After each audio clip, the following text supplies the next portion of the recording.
So yes, there's a kind of reception going on inside for not just members of the royal family, Greville, but I think it's fair to say, you mentioned Ed Lourdes, the commanding officer, and others too have taken part in the parade. They'll also be there.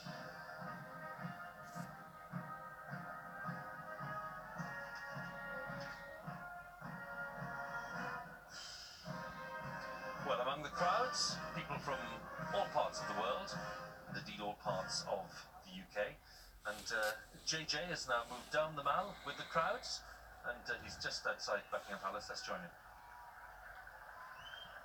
Yes, and I'm with Staff Corporal Tim Puddifoot, who we saw earlier looks after the drum horse Perseus. So how did Perseus do today? Perseus did amazing. All those 2 years of training has really paid off today. He didn't flinch, which is great for us. So we're all absolutely delighted that he's now officially a qualified drum horse. And he's officially, when he's in his regalia, a major. So he outranks you. How do you feel about that? Well, now he outranks most of us, so I've got to deal with it, I suppose. But yeah, I mean, I look after him on a daily basis along with my team. So yeah, it's not such a bad thing. Yeah, he outranks me as well, actually. Just a lowly Lance Corporal. But today, it's an arduous task for the men to be on parade today. But for the horses, what sort of provision is there for these conditions in particular? Oh, with so many horses on parade and it being so warm as well, we've always got veterinary surgeons on board. We have a full farrier team with a horse lorry that follows the escort to make sure that any problems we have, it's catered for immediately.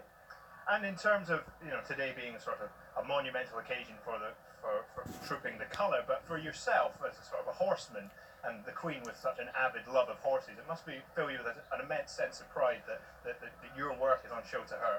Absolutely. On parade today we had 12 new horses that have never done this parade before, along with a drum horse as well. And this being their official first parade, it's great to see that the Queen is seeing effectively 12 new horses being able to carry out state ceremonial duties from now on. And of course, the horses are just such an iconic scene within this, and they do such a phenomenal job.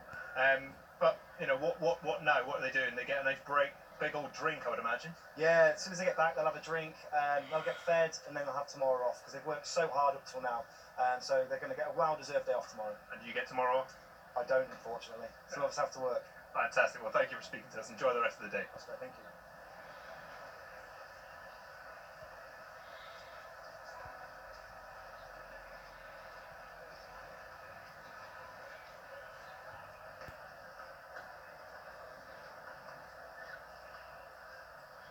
Back at Buckingham Palace, the guards are in position.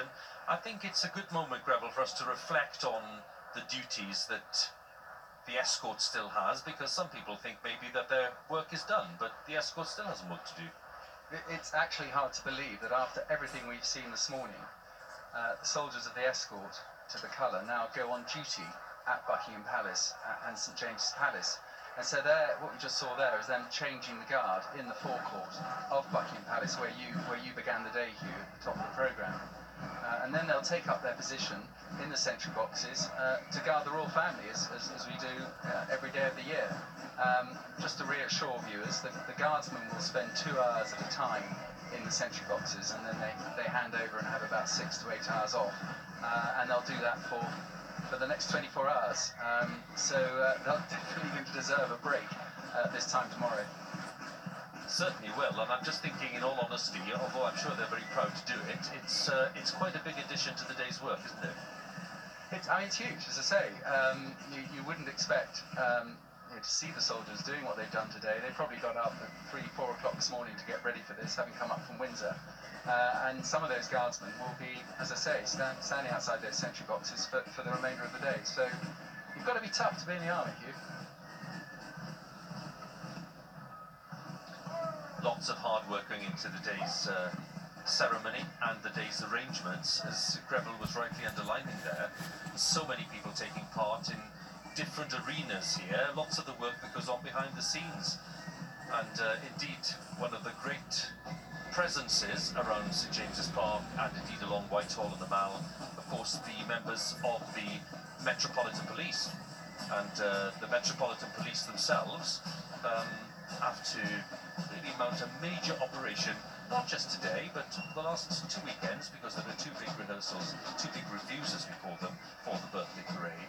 So we've been looking at the work of the Metropolitan Police and really trying to explore the kinds of things that they've been up to in the lead up to today.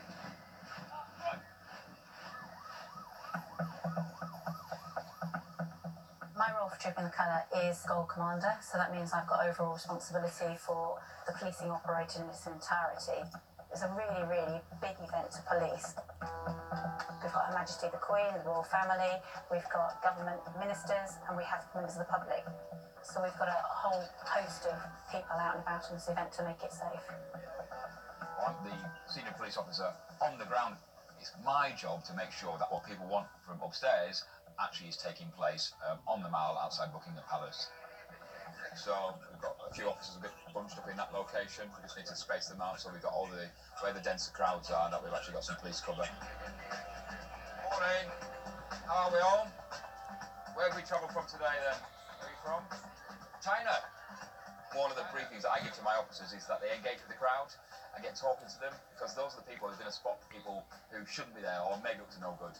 And it's through that interaction and that's where our intelligence comes from on the day.